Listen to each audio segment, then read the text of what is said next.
Assalamualaikum warahmatullahi wabarakatuh. Bertemu kembali di mata kuliah analisa laporan keuangan, materi setelah teman-teman menghadapi ujian tengah semester. Pada kali ini kita akan membahas tentang aplikasi dan interpretasi dari analisis likuiditas, di mana likuiditas ini sangat berkaitan dengan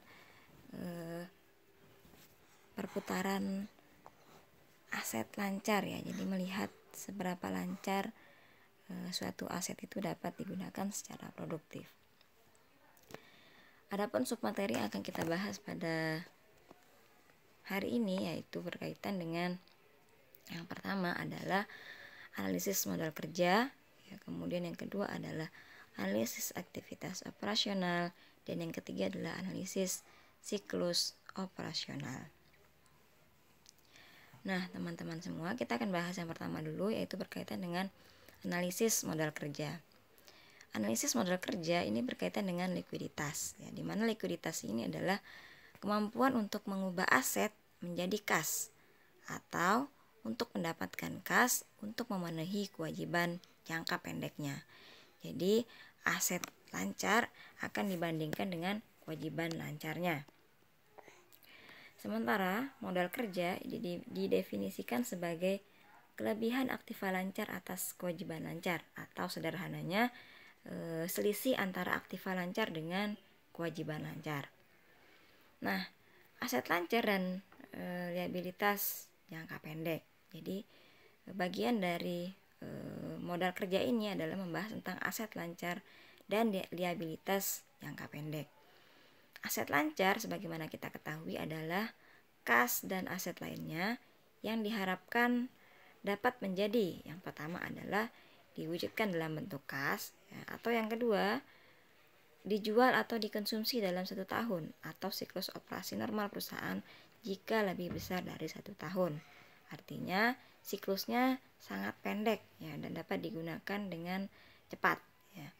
Nah, akun-akun laporan posisi keuangan yang biasanya dimasukkan sebagai aset lancar yaitu kas, kemudian efek yang dapat diperdagangkan, yang jatuh tempo pada tahun fiskal berikutnya, kemudian ada piutang usaha, persediaan, dan biaya dibayar di muka.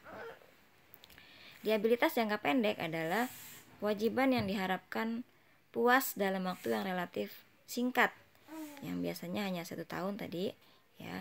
Kemudian kewajiban lancar biasanya meliputi hutang, wesel bayar, hutang bank jangka pendek, hutang pajak, biaya masih harus dibayar, dan bagian lancar utang jangka panjang. Subtema berikutnya adalah ukuran likuiditas dalam modal kerja.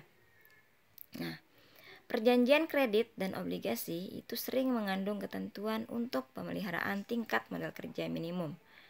Maka kita sebagai analis keuangan itu akan menilai besarnya modal kerja untuk keputusan dan rekomendasi investasi. Instansi pemerintah menghitung jumlah modal kerja perusahaan keseluruhan untuk tindakan peraturan dan kebijakan.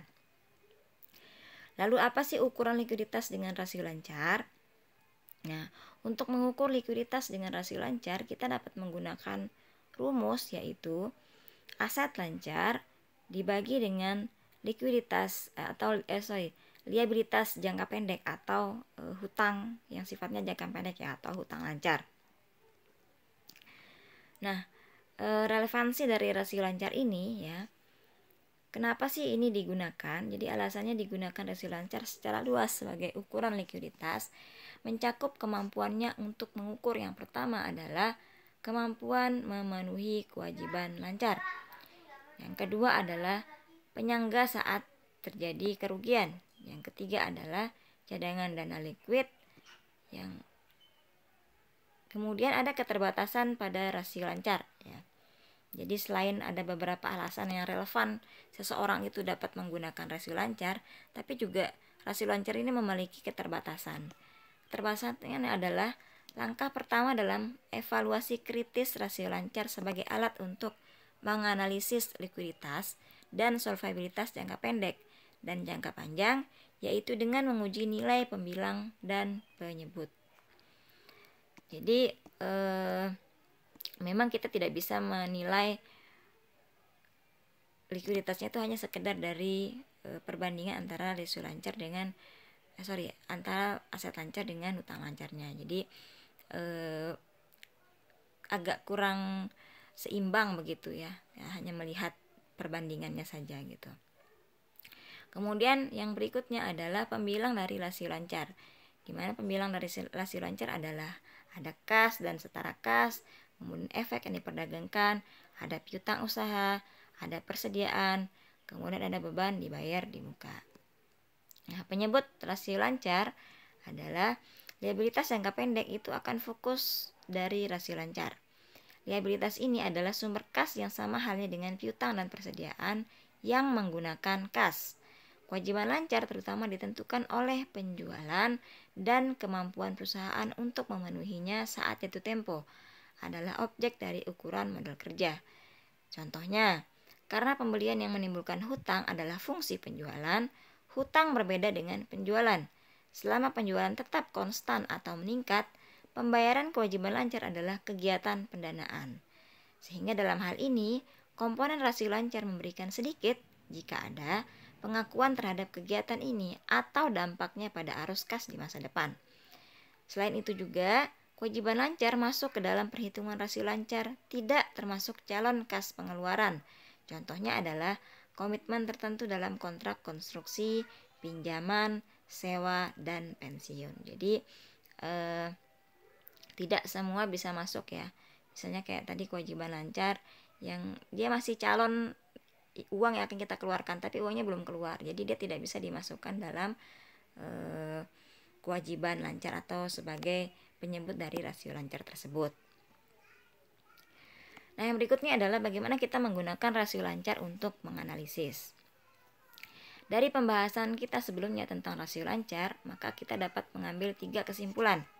Kesimpulan yang pertama adalah likuiditas itu sangat tergantung untuk sebagian besar pada arus kas prospektif dan pada tingkat lebih rendah pada tingkat kas dan setara kas. Yang kedua adalah tidak ada hubungan langsung antara saldo akun modal kerja dan kemungkinan pola arus kas di masa depan. Dan yang ketiga adalah kebijakan manajerial mengenai piutang dan persediaan diarahkan terutama pada pemanfaatan aset yang efisien dan menguntungkan, dan kemudian adalah likuiditas.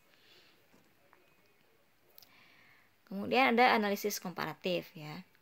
Jadi analisis komparatif ini adalah menganalisis tren di rasio lancar sering berguna. Perubahan rasio lancar dari waktu ke waktu harus ditafsirkan dengan hati-hati.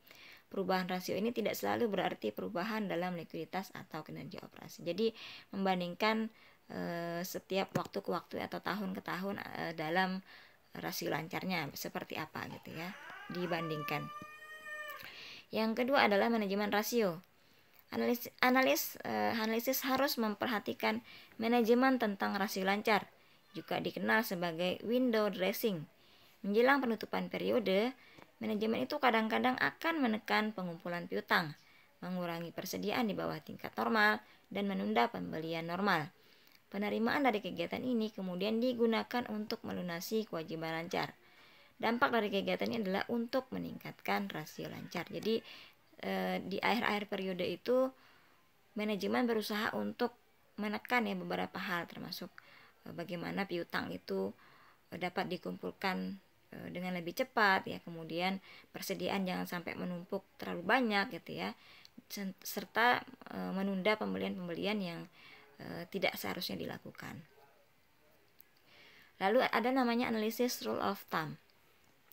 Aturan yang sering diterapkan praktis ya, jika rasio lancar adalah 2 berbanding 1 atau lebih baik, maka perusahaan akan sehat secara finansial. Sedangkan rasio di bawah 2:1 menunjukkan peningkatan resiko likuiditas. Jadi hasilnya itu paling tidak dia harus berbanding 2:1. Jadi kalau aset lancarnya itu 2, maka paling tidak kewajibannya itu harus 1 gitu. Jadi jangan sampai kebanyakan kewajiban daripada aset yang dimiliki oleh perusahaan tersebut. Nah, evaluasi rasio lancar dengan aturan lain cenderung diragukan karena Yang pertama, kualitas aktiva lancar dan komposisi kewajiban lancar yang lebih penting dalam mengevaluasi rasio lancar. Misalnya, dua perusahaan dengan identik rasio saat ini dapat menimbulkan risiko substansial berbeda karena variasi dalam likuiditas dalam kualitas komponen modal kerja. Sementara yang kedua adalah kebutuhan modal kerja itu bervariasi dengan kondisi industri dan panjang dari siklus perdagangan bersih perusahaan tersebut. Analisis untuk siklus perdagangan itu. Nah, kebutuhan modal kerja suatu perusahaan itu dipengaruhi oleh investasi pada persediaan yang diinginkan dan hubungan antara persyaratan kredit dari pemasok dan mereka diperluas ke pelanggan. Pertimbangan ini menentukan siklus perdagangan bersih perusahaan. Lalu apa sih ukuran likuiditas berbasis kas rasio? Kas dan setara kas yang paling liquid dari aktiva lancar. Rasio kas terhadap aset lancar. Rasio aset mendekati kas terhadap total aset lancar merupakan salah satu ukuran tingkat likuiditas aset lancar. Nah, langkah ini yang dikenal sebagai rasio kas terhadap aset lancar, di mana rumusnya adalah kas ya ditambah dengan setara kas, kemudian ditambah dengan sekuritas yang siap untuk dijual dibagi dengan aset lancar. Makin tinggi nilai rasio ini maka akan semakin liquid aset lancarnya ya, artinya aset lancarnya semakin cepat ya untuk digunakan gitu. Yang berikutnya adalah rasio kas terhadap liabilitas jangka pendek. Nah, kecukupan kas rasio yang mengukur yang lainnya adalah rasio kas terhadap kewajiban lancar. Hal ini dapat kita hitung dengan menggunakan rumus kas ditambah dengan kas ekuivalen ya atau setara kas ditambah dengan sekuritas atau efek yang diperdagangkan dibagi dengan kewajiban lancar ya atau liabilities lancar. Nah, semakin besar artinya adalah semakin besar rasio maka semakin banyak kas yang tersedia untuk membayar kewajiban lancar. Jadi semakin aman begitu ya, dengan semakin tingginya rasio tersebut maka kas yang kita miliki juga semakin besar untuk membayar kewajiban lancar. Oke, kita sudah bahas tadi berkaitan dengan modal kerja, maka yang berikutnya adalah analisis aktivitas operasional, di mana ukuran dari likuiditas berdasarkan aktivitas operasi itu sangat penting dalam suatu analisis kredit. Nah, bagian ini kita akan membahas 3 langkah aktivitas operasi berbasis pada piutang, persediaan, dan kewajiban lancar. Ukuran likuiditas pada piutang usaha. Kualitas dan likuiditas piutang dipengaruhi oleh tingkat turnovernya atau perputarannya. Kualitas ini merujuk pada kemungkinan tertagihnya piutang tanpa menimbulkan kerugian. Likuiditas itu merujuk pada kecepatan dalam mengonversi piutang usaha menjadi kas. Nah, adapun bagian dari ini adalah perputaran piutang usaha. Bagaimana piutang usaha itu dapat berputar kembali ya.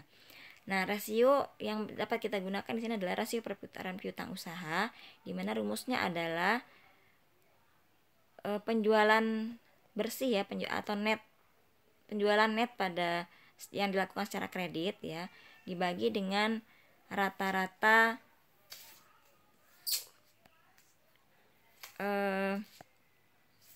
persediaan ya, rata-rata pada ya piutang usahanya ya, di mana rumus dari rata-rata penjualannya ya, hari penjualan atau day sale in receivable ya, itu rumusnya adalah account receivable ya atau piutang ya, dibagi dengan penjualan dibagi dengan 360 hari. Jadi berapa hari penjualan itu dapat ditagih ya, atau penjualan pada secara kredit itu dapat ditagih. Ini ada contohnya ya, teman-teman bisa lihat di situ. Kalau punya bukunya sebenarnya lebih gampang. Ini untuk jumlah hari dalam menagih piutang ya tadi ya. Yang berikutnya adalah interpretasi dari ukuran likuiditas piutang. Nah, tingkat perputaran piutang dan periode penagihan akan berguna dibandingkan dengan rata-rata industri atau dengan perjanjian kredit yang diberikan oleh perusahaan. Ketika periode penagihan dibandingkan dengan perjanjian penjualan yang dibolehkan oleh perusahaan, kita dapat menilai sejauh mana pelanggan yang membayar tepat waktu. Misalnya, jika perjanjian kredit biasa dijual 40 hari, maka periode pengumpulan piutang dari 75 hari mencerminkan satu atau lebih kondisi berikut ini. Yang pertama adalah usaha penagihan yang buruk, ya. Jadi perusahaan tersebut tidak memiliki usaha untuk bagaimana agar piutang itu dapat ditagih dengan cepat.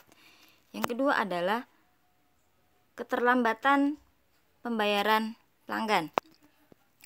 Yang ketiga adalah pelanggan dalam kesulitan keuangan sehingga agak kesusahan untuk membayar piutangnya. Kemudian, dalam kondisi pertama, jadi kondisi pertama ini menuntut tindakan kolektif manajerial, ya. Sementara dua lainnya itu merefleksikan kualitas dan likuiditas piutang dan menuntut tindakan manajerial yang lebih bijaksana. Langkah awal adalah untuk menentukan apakah piutang mewakili aktivitas penjualan perusahaan. Jadi perusahaan juga harus punya komitmen, harus punya cara yang baik dalam menangani ketiga unsur ini tadi, ya, kondisi-kondisi yang mungkin akan terjadi dalam mempengaruhi likuiditas piutang perusahaan tersebut. Rasio perputaran kemudian dihitung dengan menggunakan total piutang yang beredar, ya, di mana rumus yang kita gunakan adalah periode penagihan, ya, sama dengan atau rumusnya adalah 360 dibagi dengan perputaran dari piutangnya, ya. Di mana contohnya di situ adalah Fatih.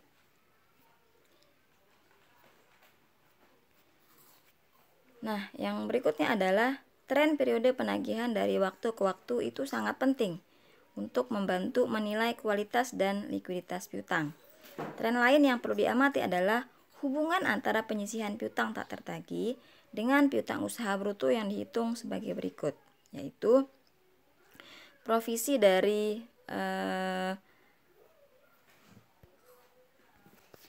atau penyisihan piutang tak tertagih dibagi dengan piutang usaha bruto. Adapun ukuran pada perputaran persediaan. Persediaan sebagaimana kita ketahui adalah investasi yang dilakukan untuk tujuan memperoleh kembali melalui penjualan kepada pelanggan. Pada kebanyakan perusahaan, tingkat tertentu persediaan itu harus disimpan, ya. Jadi karena risiko dalam penyimpanan persediaan dan mengingat bahwa persediaan selanjutnya dihapus dari kas dari piutang tersebut, maka biasanya akan dianggap sebagai aset lancar yang paling tidak liquid, ya. Evaluasi likuiditas jangka pendek dan modal kerja yang melibatkan persediaan harus menyertakan evaluasi kualitas dan likuiditas persediaan. Ukuran perputaran persediaan adalah alat yang sangat baik untuk analisis ini. Jadi kadang-kadang ada juga perusahaan yang mengeluarkan persediaan ini karena dianggap tidak liquid, ya, dalam menghitung rasio likuiditas perusahaan tersebut. Adapun rumus dari perputaran persediaan, ya, di mana rasio perputaran persediaan mengukur rata-rata kecepatan di mana persediaan bergerak melalui dan keluar dari perusahaan. Perputaran persediaan dihitung menggunakan rumus yaitu HPP, ya, atau harga biaya pokok penjualan, ya, atau cost of goods sold dibagi dengan average inventory atau rata-rata dari persediaannya. Kemudian jumlah hari penjualan dalam persediaan, di mana ukuran lain dari perputaran persediaan berguna dalam menilai pembelian dan produksi kebijakan perusahaan adalah jumlah hari penjualan dalam persediaan yang dihitung dengan rumus yaitu persediaan dibagi dengan biaya dari penjualan ya, biaya pokok penjualan dibagi 360 hari. Lalu interpretasi perputaran persediaan. Nah, rasio lancar itu memperlihatkan komponen aset lancar sebagai sumber dana untuk yang berpotensi melunasi kewajiban lancar. Dilihat dari pandangan sama, rasio perputaran persediaan itu memberikan ukuran kualitas dan likuiditas komponen persediaan aktiva lancar. Kualitas persediaan itu akan mengacu pada kemampuan perusahaan untuk menggunakan dan membuang persediaan. Likuiditas, liabilitas pada yang sifatnya jangka pendek. Oke, liabilitas jangka pendek itu sangat penting dalam menghitung modal kerja maupun rasio lancar untuk alasan sebagai berikut. Alasan yang pertama adalah liabilitas jangka pendek itu digunakan dalam menentukan apakah kelebihan aset lancar atas liabilitas jangka pendek mampu memberikan margin keselamatan yang memadai. Yang kedua adalah liabilitas jangka pendek dikurangi dari aset lancar untuk menghitung modal kerja. Jumlah hari pembelian dalam utang usaha. Jadi rumus yang bisa kita gunakan dalam jumlah hari pembelian dalam utang usaha yaitu rata-rata jumlah hari yang beredar, yaitu utang usaha dibagi dengan beban pokok penjualan dibagi 360 hari. Nah, ini yang terakhir teman-teman semua, ini adalah ukuran likuiditas tambahan yang di luar pembahasan tadi, yang saya hanya akan jelaskan secara sekilas ya. Yang pertama adalah ada komposisi aset lancar. Di dalam kondisi ini perusahaan akan melihat bagaimana sih komposisi antara aset lancarnya, kasnya, persediaannya, kemudian piutang dan sebagainya gitu. Dilihat komposisinya mana yang paling banyak gitu. Yang kedua adalah rasio cepat. Jadi rasio cepat ini membandingkan antara aset lancar dengan kewajiban lancar, di mana untuk aset lancar ini khusus dia akan mengeluarkan persediaan karena dalam menurut pandangan mereka persediaan ini dianggap paling tidak liquid. Yang ketiga adalah ukuran arus kas. Jadi melihat seperti apa arus kas pada perusahaan tersebut. Yang keempat adalah fleksibilitas keuangannya. Jadi seberapa cepat dalam kondisi-kondisi tertentu, kondisi-kondisi darurat perusahaan itu dapat menanggulangi permasalahan-permasalahan yang mereka hadapi, termasuk misalnya tiba-tiba butuh dana segera gitu ya, sehingga dia harus meminjam kemana gitu ya, itu juga termasuk dalam fleksibilitas keuangan. Yang kelima adalah diskusi dan analisis manajemen. Jadi yang melakukan diskusi dan analisis manajemen terkait dengan kondisi-kondisi pada internal perusahaan tersebut. Dan yang keenam adalah analisis bagaimana jika. Jadi bagaimana jika ini adalah analisis yang mengumpamakan ya, kalau misalnya begini maka akibatnya akan seperti ini. Itu artinya bagaimana jika. Bagaimana kalau asetnya ditambah atau kasnya dikurangi maka akibatnya apa gitu. Jadi itu adalah logika dari analisis bagaimana jika. Oke teman-teman semua, insyaallah itu materi kita pada minggu ini, mudah-mudahan bermanfaat. Mohon maaf jika ada salah-salah kata. Assalamualaikum warahmatullahi wabarakatuh.